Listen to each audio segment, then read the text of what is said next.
When you think of the great conquerors in history, they usually have a pretty serious head start. Alexander the Great, he was a king's son. Julius Caesar, his family claimed they were descended from a goddess.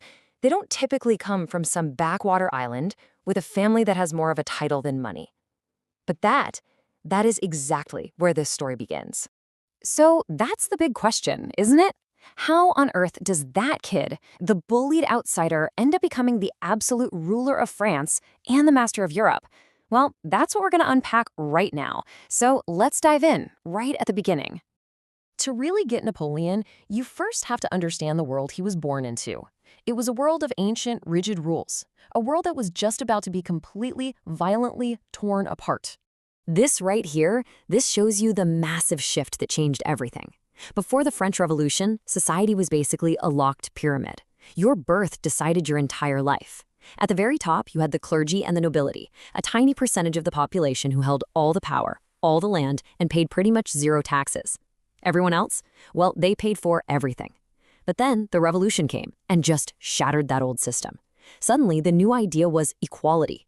For the very first time, you could rise up based on your talent, not your family name. And all that chaos created this huge power vacuum, and that was the opening Napoleon was waiting for. Napoleon's background made him the ultimate underdog. He was born on Corsica, an island that had literally just become French. His family had a noble title, sure, but they were basically broke. So when he gets sent off to military school in France, he's a total outsider. The other kids made fun of his thick Corsican accent, his family's lack of cash. He was relentlessly bullied. And that gave him a massive chip on his shoulder and this burning ambition to prove every single one of them wrong. And this quote just perfectly captures the brick wall he was facing. In the old French army, it didn't matter how good you were. Promotions were all about who you knew and what your family name was. A senior officer could see Napoleon's brilliance, but the job would still go to some nobleman's kid. Seriously, without the revolution, Napoleon probably would have just fizzled out as a low-level officer for his entire career.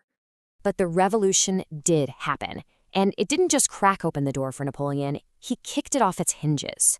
He didn't just ride the wave, he became its greatest military champion. So, how did he do it?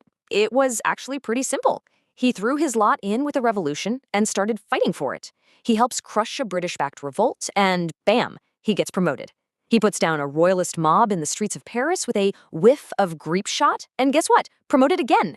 It was this unbelievably fast climb for a guy who, just a few years earlier, was a nobody. He was finally playing in a game where results were the only thing that mattered. And once he got his own army, oh man, that's when we saw his real genius come out. His signature move was actually simple, but it was absolutely brilliant. See, instead of fighting a huge enemy army head-on, he would use lightning speed to march his forces right between two enemy armies, splitting them apart.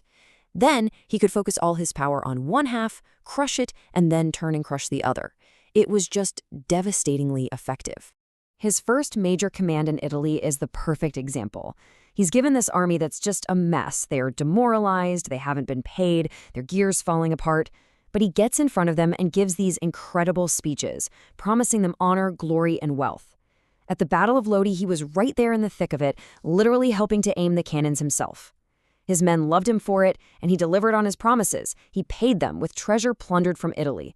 His campaign was so successful that he single-handedly forced the entire Austrian Empire to sue for peace. And get this, he did all of that, defeated an entire empire by the time he was just 28 years old. 28! Most of us are still trying to figure out our careers, and this guy was redrawing the map of Europe. It's just staggering to think about. But here's the thing about Napoleon. His ambition was way bigger than just the battlefield. He wasn't just a brilliant general, he was also a master politician. So let's look at how he made that pivot from being a military hero to the absolute ruler of France. Okay, so this timeline really shows his path to total power. After his huge success in Italy, he leads this wild campaign in Egypt. Militarily, it was kind of mixed, but Napoleon was a genius at propaganda. So when he gets back to France in 1799, everyone thinks he's a huge hero. That sets the stage for a political takeover, a coup d'etat. He follows that up with another massive military victory, and by 1802, he's managed to get himself named first consul for life. So how did he actually pull off the coup? Well, the government back in France was corrupt, unpopular, and super unstable. A key politician decided Napoleon, this popular, heroic general, was the answer. So they hatched a plot. They basically trapped the legislature and used the threat of military force to make them write a new constitution. The new government was supposed to be led by three guys, three consuls. But after Napoleon did a little, let's call it creative editing of the new rules, it was clear there was only one person really in charge, him. And he was just 30. And what he did with that power is amazing. He wasn't just some warlord, he was a brilliant administrator. He fixed the broken economy by creating a new national bank. He took the thousands of confusing, contradictory laws and streamlined them into a single legal system, the Napoleonic Code, which is so good, it's still the basis for law in tons of countries today. He set up a public education system based on merit, and he made peace with the Catholic Church, which brought a ton of stability to the country after years of revolutionary chaos. This quote, this one says it all. In his mind, he was the guy who could finally end all the chaos of the revolution while locking in its best ideas, like equality and promotion based on merit. He wasn't destroying the revolution, he saw himself as its final, perfect form. So, his rise was almost complete. But, being first consul for life just wasn't quite grand enough for Napoleon's ambition. He wanted to secure his power for good, to start a dynasty. He needed a title that truly matched what he'd achieved. So what does he do? He decides he should be emperor. He holds a public vote on the question, and the French people returned a completely, totally, 100% not rigged, 99.9% yes vote. And that gave him exactly the public blessing he needed to take that final monumental step. The coronation at Notre Dame was the ultimate power move. It was pure political theater, and it was brilliant. The Pope himself came all the way from Rome to crown the new emperor.